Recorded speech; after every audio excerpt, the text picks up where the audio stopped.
আহোঁতে দেৰি হ'ল কিয়? মই ইহঁতৰ লগত আহোঁতে দেৰি হ'ল। ঠিকে আছে দে বাৰু দামোদৰ এতিয়া মূল কথালৈ আহ। আমি এতিয়া সভাখন আৰম্ভ কৰিব পাৰোঁ। তই কি কওঁ ৰামেশ্বৰ? তই ঠিকেই কৈছ। হয় যোগেশ্বৰ, দে সভাখনৰ কাম আৰম্ভ কৰি দে। আচ্ছা তহঁতেতো আটাই গম পাইছই সভাখন কিয় দিয়া হৈছে। যোৱা 2টা বছৰে বানপানীয়ে খেতিবোৰ নষ্ট কৰি ৰাইজক একেবাৰে জুৰুলা কৰি থৈছে। সেই কথা আমি জানো পাহৰিব পাৰোঁ বৰপিতাই? হৈ যোৱা বানপানীয়ে আমাক সৰ্বশান্ত কৰি পেলাইছে।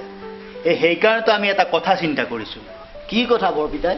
যিহেতু আমি প্ৰতি বছৰে একোখনকৈ ভাওনা পাতোঁ, মই ভাবিছোঁ এইবাৰ আমাৰ সেই বছৰিকা নামখনৰ দিনাই ভাওনাখন পতা হওক। তই কি কৱ যতীন? কথাটো ভালেই হ'ব বৰপিতাই, অন্ততঃ ৰাইজে অলপ সকাহ পাব। নাই কি কওঁ নহ'লে? তেনেহ'লে ৰাইজ আজিয়ে সিদ্ধান্ত হ'ল, এই বছৰিকীয়া নামখনৰ দিনাই আমাৰ ভাওনাখন হ'ব। সোমেশ্বৰ, তোক যে নাটক এখন অনাৰ কথা কৈছিলোঁ, আনিলি নে? আনিলোঁ বৰপিতাই। নামটো কি অ' সোমেশ্বৰ? অভিমন্যু বধ। অভিমন্যু বধ বৰ বঢ়িয়া হ'ব। হা অ' সোমেশ্বৰ, তেনেহ'লে অহা কাইলৈৰ পৰা আমি আখৰা আৰম্ভ কৰিব লাগে। আমি মুখাইতো গম পালোৱেই, এই গাঁৱৰ যিখিনিয়ে গম পোৱা নাই সিহঁতক গমটো দিবি। হ'ব বৰপিতাই। ৰামেশ্বৰ, এই শ্ৰীকৃষ্ণৰ ভাওটো কাক দিম বুলি ভাবিছ? কিয় আমাৰ সেই কুলেনৰ পুতেকটো নাই জানো? সিয়ে কৰিব পাৰিব এইটো। এইবোৰ কথা বাদ দে অ'। এইবোৰ কথা পিছে বৰ পাতিব পাৰিম বুজিছ? এই যাওঁ ব'ল। ল বল বল ব'ল তেনেহ'লে নামঘৰীয়া এইখিনি চাফ চিকুণ কৰি থবা।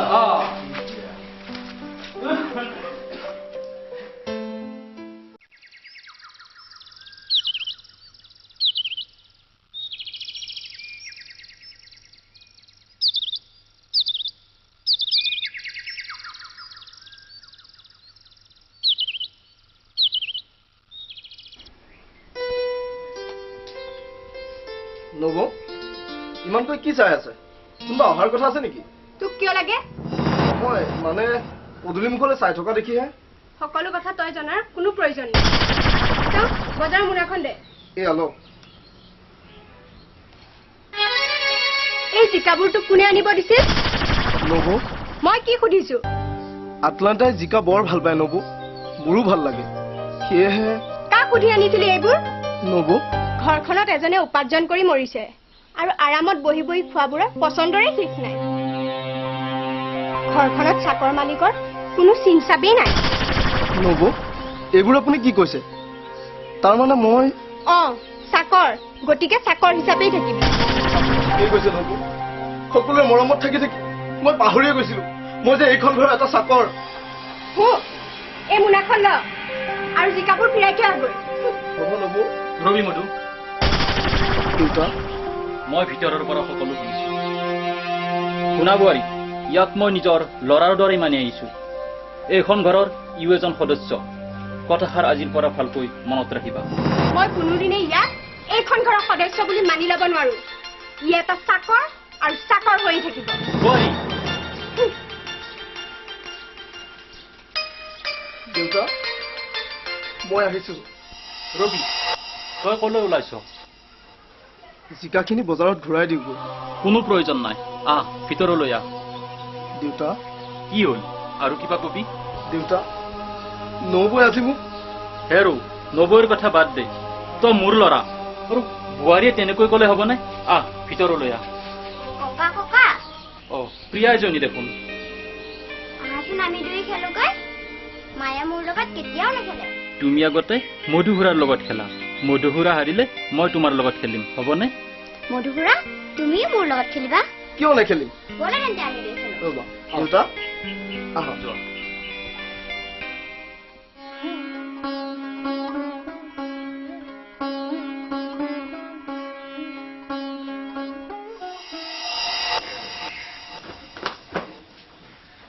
কৃষ্ণ কৃষ্ণ কৃষ্ণ কৃষ্ণ। যিহে ৰ'দটো ওলাইছে। অনুপম, অনুপম, দেউতা, চাওঁ এই বজাৰ কৰা মোনাখন লৈ আছোন, বজাৰৰ পৰা আহোঁ। দিছোঁ ৰ'বা। এইখন দে। এই দেউতা, তোমালোক আহিছা।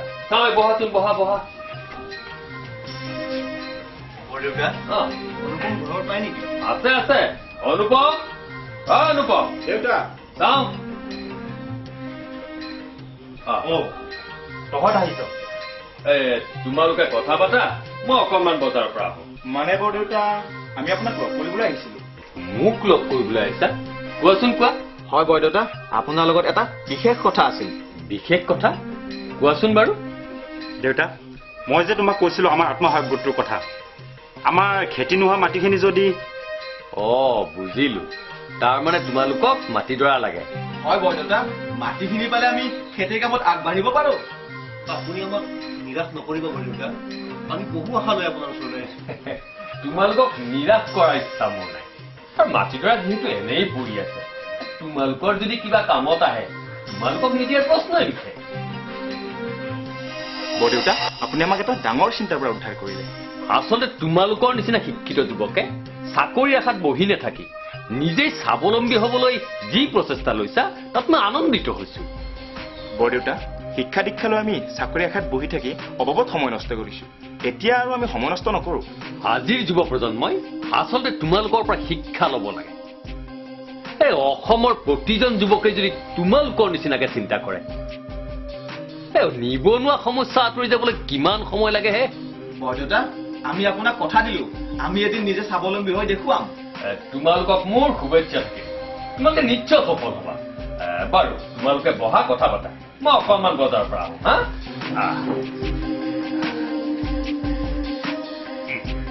ঐ এতিয়া বল মাটিখিনি এবাৰ চাই আহোঁ ঐ ঠিকেই কৈছ এতিয়া আৰু আমি পলম কৰিলে নহ'ব অহাকালিলৈ আমি মাটিখিনি চোৱাৰ ব্যৱস্থা কৰিব লাগিব ঐ এতিয়া বল দামোদৰ বৰদেউতাৰ ঘৰত সোমাই মধুকো লগত লৈ যাব লাগিব বল বল তেনেহ'লে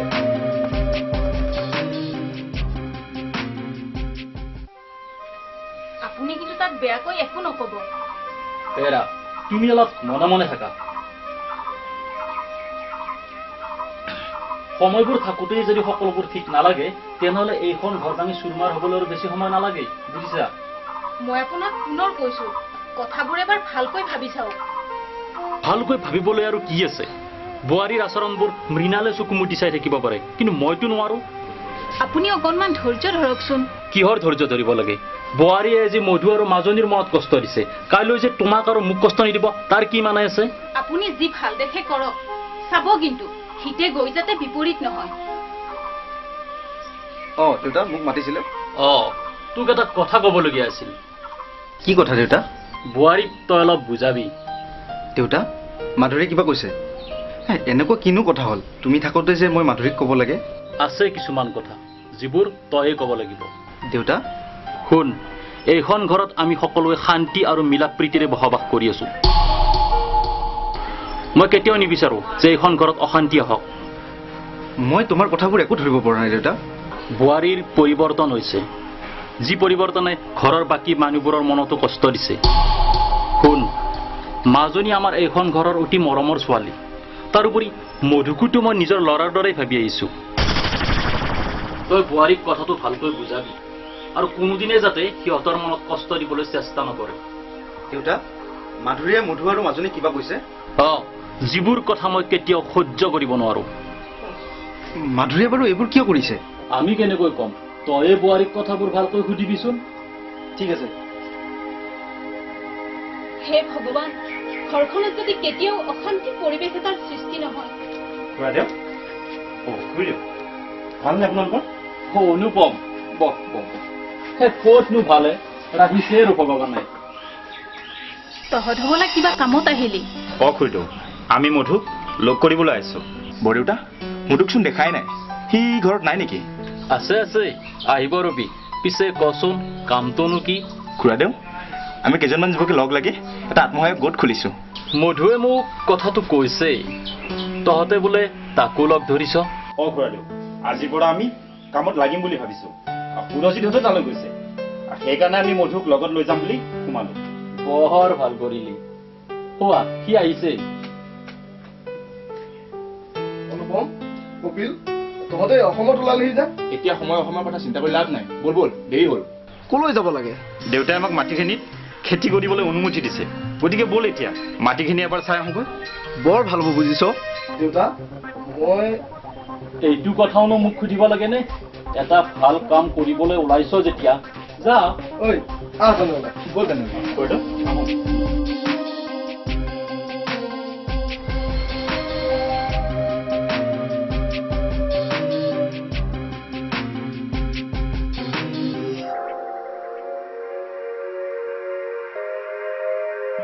মা কি চাই আছা? এই আলোচনীখন যে চাই আছো তুমি জানো দেখা নাই? মা তোমাক এটা কথা সুধোনে? সোধা আকৌ। মা তুমি পেহীক কিয় গালি পাৰি থাকা? আহা তুমি অলপ মনে মনে থাকিব নোৱাৰানে? ককা আইতাৰ লগতো মোক খেলিবলৈ নিদিয়া। প্ৰিয়া তুমি অলপ মনে মনে থাকিবানে? ডাঙৰ মানুহৰ লগত তেনেকৈ কথা ক'ব নাপায় নহয়। তেনেহ'লে তুমিনো ককাহঁতে বেয়া পোৱা কথাবোৰ কিয় কোৱা? প্ৰিয়া কি দেখিছো এই বুঢ়া বুঢ়ী হালে এই নষ্ট কৰিহে এৰিব। মাধুৰী এতিয়া কেনেকৈ মাৰিছ কিয়? দেউতা মই আজি পৰা মাক নামাতো। মায়ে মোক সদায় সদায় মাৰি থাকে। ইয়া তুমি আইতাৰ ওচৰলৈকে যোৱা। মাধুৰী এইবোৰ কি? এই সৰু ছোৱালীজনী কেনেকৈ মাৰিবলৈ তোমাৰ অকণো বেয়া নালাগে? বাহ আজি দেখোন পূবৰ বেলি পশ্চিমলৈ গ'ল। প্ৰশ্নৰ ওপৰত প্ৰশ্ন যে। চোৱা তোমাৰ কোনো এটা কথা বা কামত মই আজিলৈকে মাত মতা নাই, কিন্তু মধু আৰু আটলাণ্টাক তুমি বুজিলো। আচল কথাটো এইখিনিতে। শুনা মধুক মই এইখন ঘৰৰ চাকৰ বুলি ভাবো। তাৰ উপৰি আটলাণ্টাৰ দৰে এজনী অন্ধ ছোৱালীক মই কেতিয়াও আপোন কৰি ল'ব নোৱাৰো। মাধুৰী আচলতে তোমাৰ মতিভ্ৰম হৈছে। মাজনী মোৰ মৰমৰ ভনী আৰু মধু এখন ঘৰৰ চাকৰ নহয়। হ'ব হ'ব আৰু লেকচাৰ মাৰিব নালাগে। মাধুৰী তুমি বুজিবলৈ চেষ্টা নকৰা কিয়? তোমাৰ এনেকুৱা আচৰণত মা দেউতাই মনত বহুত দুখ পাইছে। তাত মোৰ কি আহে যায়? কাৰোবাৰ সুখৰ কাৰণে মই নিজৰ সুখ বিসৰ্জন দিব নোৱাৰো নহয়। এয়া কেতিয়াও সম্ভৱ নহয়। মইতো তোমাক তেনেকৈ কোৱা নাই। আৰু তোমাৰ যদি এই ঘৰখনৰ মানুহক সন্তুষ্ট কৰি ৰখাৰ যোগ্যতা নাই, তেনেহ'লে তেওঁলোকক অসন্তুষ্ট কৰাৰো তোমাৰ অধিকাৰ নাই। শুনা মীনা মই যি কৰিছো ঠিকেই কৰিছো। যদি তুমি বিচৰা যে মই এইবোৰ বন্ধ কৰিব লাগে তেনেহ'লে তুমি মোৰ এটা কথা মানিব লাগিব। কি কথা? আমি এইখন ঘৰ এৰি ভাড়া ঘৰলৈ যাম। তুমি এইবোৰ কি কৈছা? মই ঠিকেই কৈছো। তুমি পাগল হোৱা নাইতো? এই ঘৰখন এৰি মই কেনেকৈ যাব পাৰোঁ? সেইবোৰ মই একো নেজানো।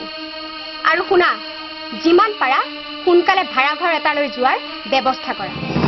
কিন্তু কোনো কিন্তু নাই। যিমান সোনকাল কৰিবা সিমানে ঘৰত বাকীবোৰৰ কাৰণে মংগল হ'ব। কথাষাৰ মনত ৰাখিবা। মাধুৰী মাধুৰী নমস্কাৰ প্ৰিয় দৰ্শক, জীৱন নৈৰ ঢৌ ধাৰাবাহিকখনৰ আজিৰ খণ্ডটি চাই আপোনালোকে কেনে পালে আৰু আজিৰ খণ্ডটিত কোনজন অভিনেতা বা অভিনেত্ৰীৰ অভিনয় আপোনালোকে শ্ৰেষ্ঠ বুলি বিবেচনা কৰে আমালৈ লিখি পঠিয়াওক। আপোনালোকৰ সুদিহা পৰামৰ্শই আমাক যথেষ্ট উৎসাহ উদ্দীপনা যোগাব।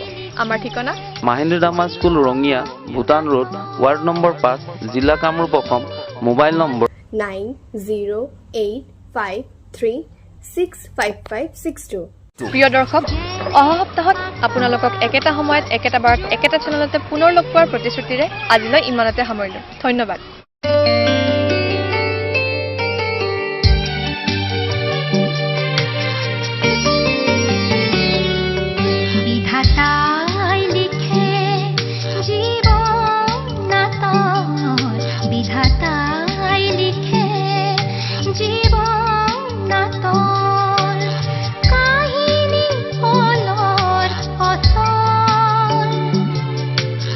যেনে আকাশত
কিয় সোণালী জীৱন সপোনতে হিয়াত ফুলনি মৰম নিয়হিছে হ'ব পুৱাতি ৰ'দালি ভৰা শেৱালিৰ সুবাস বুটলি জীৱন কৰণী তাবেশ সাৱতী হ'ব জীৱন ৰঙালী পিছেহেনে কানি হাতীত চকুৰ টোপনি কোন দেশলে উৰে জীৱন নৈৰ ঢৌ জীৱন নৈৰ ঢৌ বিধাতাই লিখে জীৱন নাটক বিধাতাই লিখে জীৱন নাটক কাহিনী পলৰ অচল যেনে আকাশত জোন বেলিৰ খেলা তেনে জীৱনত সুখ দুখৰ মেলা সময় সাক্ষী হৈ ৰয় জীৱন নৈৰ ঢৌ জীৱন নৈৰ ঢৌ জীৱন নৈৰ ঢৌ জীৱন নৈৰ ঢৌ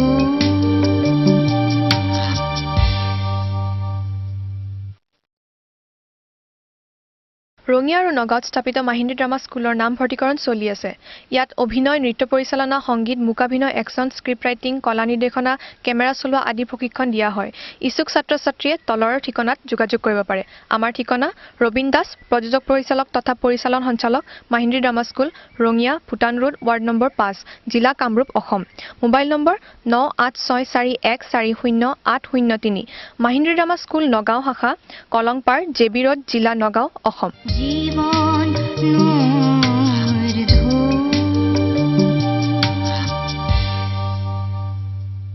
প্ৰিয় দৰ্শক, আপোনাক অপৰূপা টিভিৰ তৰফৰ পৰা বিনম্ৰভাৱে অনুৰোধ কৰিছোঁ, এই চেনেলটো আপুনি ছাবস্ক্ৰাইব, শ্বেয়াৰ, ফলোইং, লাইক আৰু কমেণ্ট কৰি লগতে কাষতে থকা বেল আইকনটো ক্লিক কৰি আমাক আপুনি সহায় কৰে যেন। আপোনাৰ এই সহায় সহযোগিতাই অপৰূপা টিভি চেনেলটোক জীয়াই ৰখাত বিশেষভাৱে সহায় কৰিব। যদি আপুনি অপৰূপা টিভি চেনেলটোক ফেচবুক, ইউটিউব বা ইনষ্টাগ্ৰামত সদায় চাব বিচাৰে, তেন্তে আপুনি এতিয়াই চেনেলটো ফলোইং, ছাবস্ক্ৰাইব আৰু লাইক কৰি ওচৰতে থকা বেল আইকনটো বজাই দিয়ক আৰু অপৰূপা টিভিক সদায় উপভোগ কৰক। আপোনালোকৰ মৰম আৰু আশীৰ্বাদে অপৰূপা টিভিক আগুৱাই যোৱাত যথেষ্ট সহায় কৰিব। আমি সদায় প্ৰতিশ্ৰুতিবদ্ধ, ৰাইজৰ পক্ষত থাকি ৰাইজৰ হকে আৰু সমাজৰ উন্নতিৰ হকে কাম কৰি যাম। বিশেষ জানিব লগা থাকিলে প্ৰিন্স কাশ্যপ, পৰিচালন সঞ্চালক তথা মুখ্য সম্পাদক, অপৰূপা টিভি, মোবাইল নাম্বাৰ 8135819868 নম্বৰত যোগাযোগ কৰিব পাৰিব। ধন্যবাদ।